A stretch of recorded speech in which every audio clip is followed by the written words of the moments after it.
Welcome to the Alcohol Minimalist Podcast. I'm your host, Molly Watts. If you want to change your drinking habits and create a peaceful relationship with alcohol, you're in the right place. This podcast explores the strategies I use to overcome a lifetime of family alcohol abuse, more than 30 years of anxiety and worry about my own drinking, and what felt like an unbreakable daily drinking habit. Becoming an alcohol minimalist means removing excess alcohol from your life so it doesn't remove you from life. It means being able to take alcohol or leave it without feeling deprived. It means to live peacefully, being able to enjoy a glass of wine without feeling guilty and without needing to finish the bottle. With science on our side, we'll shatter your past patterns and eliminate your excuses. Changing your relationship with alcohol is possible. I'm here to help you do it. Let's start now. Hello and welcome back to the Alcohol Minimalist Podcast with me, your host, Molly Watts, coming to you from a very cold Oregon again. Wow, I think last week I said how cold and chilly it was. There's frost on my car this morning. And over the weekend, I had snow again. What is this? It's officially spring, folks. We passed that mark when we passed the date this week. And I don't know about the rest of Oregonians, but I'd like to see a little proof of spring here, meaning no more snowing, no, and a little less raining and a lot more sunning. That's what I'd like to see. So this is the third in a 3-part series that I've been doing over the last few weeks on plans and habits and goals and how these relate to our relationship with alcohol. And I will link the last 2 weeks' episodes in the show notes. But as a reminder, in week 1, we talked about the difference between having a drink plan and planning to drink and what that might look like. And if you're struggling still with the ideas of having a drink plan or what you're making that mean, I would highly suggest that you go back and listen to that episode. Last week, we talked about drink plans versus drink goals and how having a goal for alcohol really can be an area of personal development, which is not like we are taught, right? It's not a recovery program. And this isn't because we are sick or broken or genetically predisposed, right? We can have goals around our relationship with alcohol, just like we have goals in other areas of our lives. Fundamentally, this idea that your drinking habits are no different than other habits that don't serve you is very different from what most of us have believed about our drinking. It's definitely different than what I believed about my own drinking. Even though I called my overdrinking an oxymoronic habit, I absolutely believed it was different than other habits that didn't serve me. And I talked about how changing that perspective was foundational to changing what felt like a very unbreakable habit for me. Hopefully, you agree with me on these highlights from the last 2 episodes. So, number 1, having a doable drink plan, I say that doable drink plan is a tool, not a punishment, and not a restriction for helping us build the habits of an alcohol minimalist lifestyle. Number 2, plans are stepping stones to habits, which are stepping stones to goals. The goal isn't just to drink less, but to truly have alcohol become a minimal part of your life, to make it a non-factor, to be at peace with your drinking habits. And this isn't a time-based, numbers-based change. Now, that doesn't mean numbers aren't involved, but this is a lifestyle that means so much more, and there really is no finish line. Number 3, your life, what is going on in your world matters. And the rate of change, how much time and attention that you can spend on making progress on these goals, it does matter. We have to be invested by incorporating the ideas of our mentors with confidence in knowing our own lives and what will and won't work for us at any given time. Now, this isn't permission to stop working on your relationship with alcohol. It's not giving you permission to overdrink. It means taking things slower, remaining mindful, and not throwing in the towel during during challenging times, whether it be days, weeks, or months. That's okay. And we can see our progress here if we look for it by changing how we think about our timeline and how we do it. All right. So, on to this last episode. Today, I'm going to talk about 3 things you need to stop doing to achieve your goal of a peaceful relationship with alcohol. These are 3 things I had to stop, that I had to stop doing to achieve my goal of a peaceful relationship with alcohol. Here they are.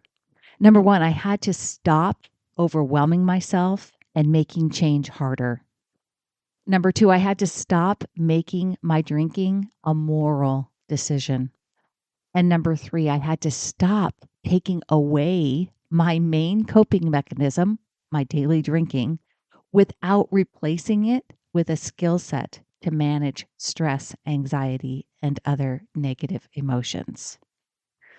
Let's dive into each one a little more. What do I mean when I say that I had to stop overwhelming myself and stop making change harder? This is kind of 2 things wrapped into one, but they feed on each other. In the past, when I was not successful with changing my drinking habit, I definitely approached change in ways that led to overwhelm and made change harder. How? Well, I tried to restrict and abstain from alcohol from a willpower mindset and a very perfectionistic attitude that meant I thought that nothing short of alcohol free days or succeeding in a forced break from alcohol was good enough. I set myself up for quote unquote failure because I was unwilling to meet myself where I was. I relied on willpower and white knuckling my way to abstaining, which of course did not last. I could not keep it up forever. And intellectually, not only did I believe that about myself, that I couldn't keep it up forever, I also didn't really want to keep it up forever. I didn't believe that I never wanted to drink again. So all of my attempts to abstain or take a break felt really hollow. They didn't resonate with me. They felt like just a test, right, of my resolve and nothing more. And it was a test I very often failed. And when I failed to stick to these abstinence plans, I used it as an excuse to quit trying to change at all. I simply fell back into my old habit and believed my own thinking, which was that change was just too hard. Those were the thoughts I had. I, console myself with thoughts like, well, it's not that bad. I'm not an alcoholic like my mom. Everyone has a vice. Alcohol's just mine. Changing my relationship with alcohol forever meant doing things differently than I had always done them before. And even though it seemed very counterintuitive to me in the beginning. Now, what do I mean by that? If you've listened to this show for any length of time, if you've listened to the first episode in this series, that one from March 15th, I talk about making a doable drink plan. Doable is very important. My doable drink plan started with meeting myself where I was. I literally made a plan for the number of drinks that I was already routinely drinking. 3 or 4 even, sometimes 5 on weekend occasions. And when my brain wanted to tell me that it wasn't good enough, that I was never going to change this way, I literally had to tell myself, "Nope, stop. That is old Molly thinking. New Molly does not believe that way. I believe that I am working on rewiring my brain and changing which part of my brain is making the decision for alcohol. I believe that I need to work on a small change that I feel capable of making right now so I can create evidence for my brain that I can make and keep promises to myself. I am learning. This is what I told myself. I am learning to be someone who desires alcohol less, and making a doable drink plan is good enough. This is something I talk with my students in step 1 about frequently because they come in with a goal of drinking less and they feel very motivated to reduce and cut back, and they wanna jump in, both feet all gung ho, and I slow them down and I encourage meeting themselves where they are at. Now, that doesn't mean that we are going to stay where we are. It means that we are going to start here. We are going to actually make a plan ahead of time. And that plan is going to be something that you feel 80 to 90% sure you can follow. And as you work on your thoughts and your beliefs around alcohol, you will naturally want to start reducing the number of drinks that you're drinking. You will want to start including alcohol free days. You will do this not from because you are feeling restricted, or resentful of a plan that feels impossible. You will feel like you want to follow it because you are practicing new beliefs and you will be focused on new thoughts that create feelings of motivation, optimism, and happiness about a plan that is substantially less than what you're drinking right now. I promise that will happen. Just a quick break to talk with you about Sunnyside. You hear me talk about it on the podcast, and truthfully, I have so many students and group members that share with me how Sunnyside is their preferred tool. It helps them build their healthier drinking habits and really create that peaceful relationship with alcohol. It's a tool that I feel very confident in recommending. And the Sunnyside team has recently, in September, launched a new iOS app. And that iOS app is going to just enhance the existing text message experience. It makes it easier to build healthier drinking habits for anyone looking to cut back or simply drink more mindfully.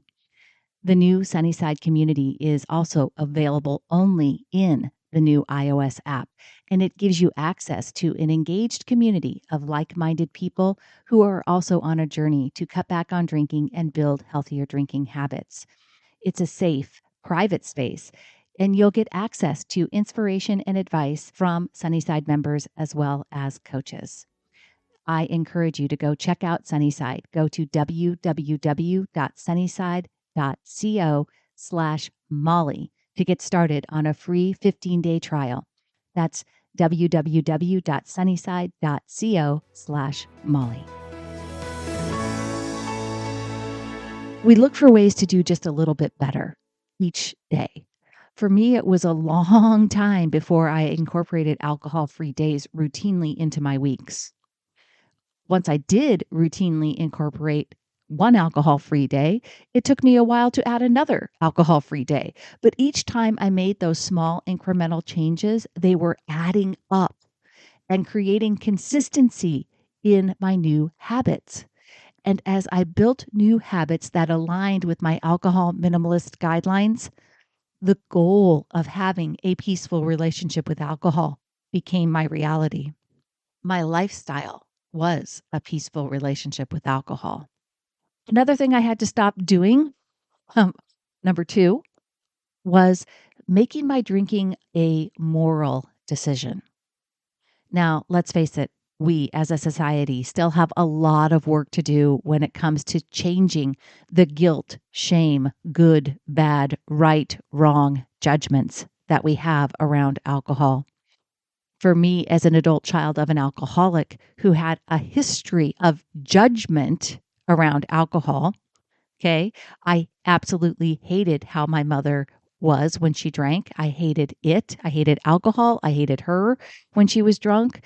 And like a lot of societal messaging around alcohol abuse that exists, I unconsciously, and probably not consciously, believed that it was because she was broken. I believed she drank because she lacked discipline and willpower.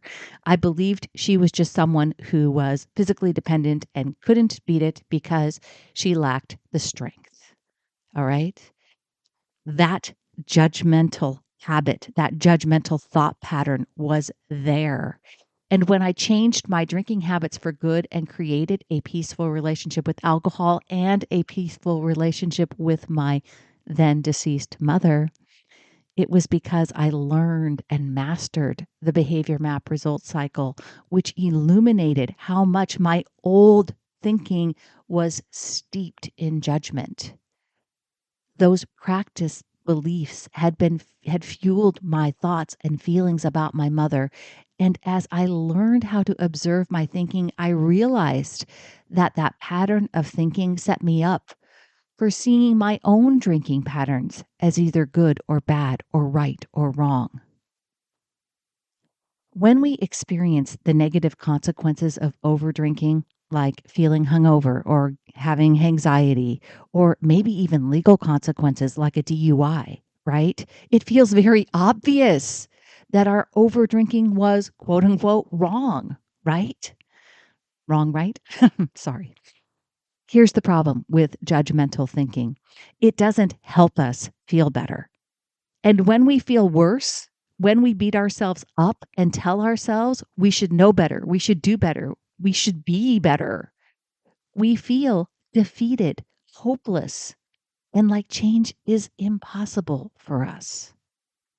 What do we do when we feel that way? A lot of us, because we've had the habit of drinking in the first place, we turn to alcohol, right? The other side of applying morality to our drinking choices is telling ourselves that we're being good when we don't drink, or we only have 2 drinks when we felt like having 3. Now, I'm not saying that we shouldn't celebrate our successes, but we want to be careful with the language that we use. Thoughts are literally just sentences in our brains. So the language that we choose around alcohol is important. What we make our ability to keep our plans mean and the words we choose is important but when we need to be willing to set aside our judgment and just get much more neutral about alcohol. It also means that I needed to uncover my thoughts about alcohol being a reward, right? While I didn't consciously think a drink is my reward for getting through the workday, unconsciously it was there. I treated alcohol like a reward and anticipated it like a reward. I looked forward to it like a treat at the end of the day, at the end of the work week. And when you see alcohol as a reward, even though that doesn't seem like it's a morality judgment, it's part of a whole cycle we have with regards to our behavior. When we do good, we get rewards. And it's a vicious cycle that permeates so much of our lives, not just our relationship with alcohol. And hey, again, I want to be able to recognize when I do good. I want to encourage myself, and I also want to practice changing my thoughts to see that the results of doing good are the reward, right? It's the results that I have from doing good work in my life that are the reward, not some external thing, not a glass of wine, not a, a piece of chocolate. Nothing else is the reward. It's the results that I have in my life that are the reward. When you change your view to that, that's how change becomes long term and sustainable. One of my goals with my drinking habit was to become much more data, not drama driven. In becoming much more neutral, a scientific observer of my thoughts, my feelings, and my actions. That's how I was able to challenge my old thinking and practice new beliefs, right? So again, becoming much more neutral, no good, bad, right, wrong, and just letting the data be data, right? We don't have to apply judgment to it. The third thing I needed to stop doing was to stop taking away. Now, this is going to seem odd, but I needed to stop taking away my most tested coping strategy without having a skill set in place to cope with stress, anxiety, and other negative emotions. This was really the big difference in why I was successful in changing my drinking habits when I did. I finally understood that cutting back on my drinking, abstaining from alcohol, focusing on the action of drinking was never going to create sustainable change. Learning the behavior map result cycle and applying it to my life, that was the skill set I had not had before. And why trying to change my drinking before never stuck. For decades, drinking was my go to for solving negative emotions. I believed I needed to drink every day to solve my feelings of stress. It was my coping mechanism, and before, when I tried to abstain, take breaks, or simply control and restrict my drinking, I was 100% focused on the action without any thought to how I was going to cope with my emotions if I took that coping mechanism away. It's also why I had so many conflicting thoughts about alcohol. Right? It's why in the morning I would feel convicted. I'd decide I wasn't going to drink that day. And then as the day would wear on, as stress would build up, I simply listened to my brain as it began to tell me, you need a drink to feel better. A beer will help you take the edge off. Beer is what helps you relax. And before I knew it, the plan I made in the morning was forgotten and I was pouring my nightly drinks. The thing is, all of those thoughts about needing a drink, that wasn't conscious. I wasn't conscious of my thinking because I had committed drinking to the habit part of my brain. So when I felt my daily stress starting to build up throughout the day, my brain started throwing out those thoughts automatically and I acted in default. I had done the same thing for years. And even though I wanted to change my drinking habits, I also didn't want to feel stressed, and I believed alcohol helped me relax. So if the trade off was either drinking alcohol or feeling stressed out, I chose drinking alcohol, even though intellectually I also wanted to change that habit. I had no strategy in place for dealing with my stress, and therefore removing my mechanism didn't work out very well, right? At least not in terms of changing my long-term relationship with alcohol. So the behavior map results cycle did a few things for me. Number one, it helped me understand how my brain worked and specifically how the habit was working in my life. It helped me understand how the different areas of the brain that were involved were working and how I had trained my brain to use alcohol as a way to relieve stress, and how over time and with repetition, it had become a habit that was largely unconscious. Number two, the BMRC taught me the connection between my thoughts, my feelings, and my actions. Once I understood how much agency I had in my life to create the life I wanted and to change the feeling of desire that I had for alcohol, that was something that once I learned it, I couldn't unlearn it. Every time I caught myself thinking a thought that fueled desire, I would get so excited, like, "Oh, it worked. I could see it. I could see what was happening. I could feel what was happening." And I started believing that in my own ability to just change everything by changing my thoughts. I saw the connection. Number three, mastering the BMRC allowed me to change the narrative on my life. Instead of being fueled by dramatic thinking and feeling at the effect of the circumstances in my life, I started changing my thoughts around challenging circumstances and I began to feel less stressed out all the time. Or when I did feel stress, I could still see where the feeling was coming from by finding and separating out my thoughts from the circumstances of my life. I felt more emotionally resilient and I felt empowered to create the feeling of relaxation with my own thinking. Now, I still recognized, and I still recognize now, that there were things I could do in the short run when my brain seemed to be going into overdrive and feeling all the feelings, right? We all have those moments when we're feeling overwhelmed and we're just feeling the brain's going really crazy, right? Lots and lots of thoughts. But drinking alcohol didn't align with my long-term goals, and there were other things that I could do daily that did align, right? Like going for a walk, getting my morning light, taking a bath, listening to an audiobook. These are things that help my brain slow down, help me feel less stressed, right? Now, if you're still trying to grit your way through habit change, I want you to ask yourself if you need to stop doing any of these three things. Do you need to stop overwhelming yourself and making change harder because you're not willing to meet yourself where you are at and take small steps? Are you making change harder than it needs to be? Do you still have a lot of beliefs around alcohol that sound like moral judgments? Is alcohol still a reward for your brain? Is your drinking either good or bad? We want to move into a more neutral position with alcohol. Be a clinical observer, not a prosecutor and not a defense attorney. And lastly, do you have a different tactic ready to go for replacing your go-to coping mechanism?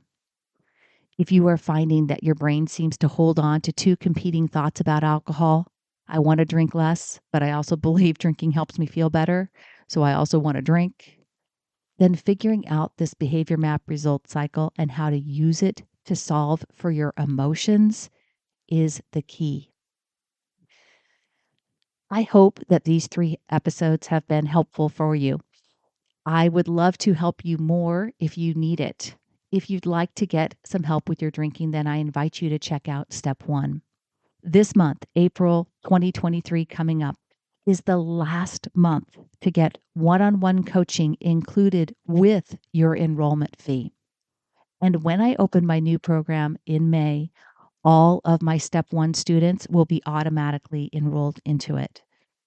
One thing that makes my program so different is that you have lifetime access to the course materials as well as group coaching every month, all for one payment. There are no ongoing monthly fees, but you still get ongoing support. You can learn more over at www.mollywatts.com/step1. All right, my friends, I hope wherever you are, it is warm, it is sunny, it is beautiful. And until next time, choose peace. Thank you for listening to the Alcohol Minimalist Podcast. This podcast is dedicated to helping you change your drinking habits and to create a peaceful relationship with alcohol. Use something you learned in today's episode and apply it to your life this week. Transformation is possible. You have the power to change your relationship with alcohol now. For more information, please visit me at www.mollywatts.com.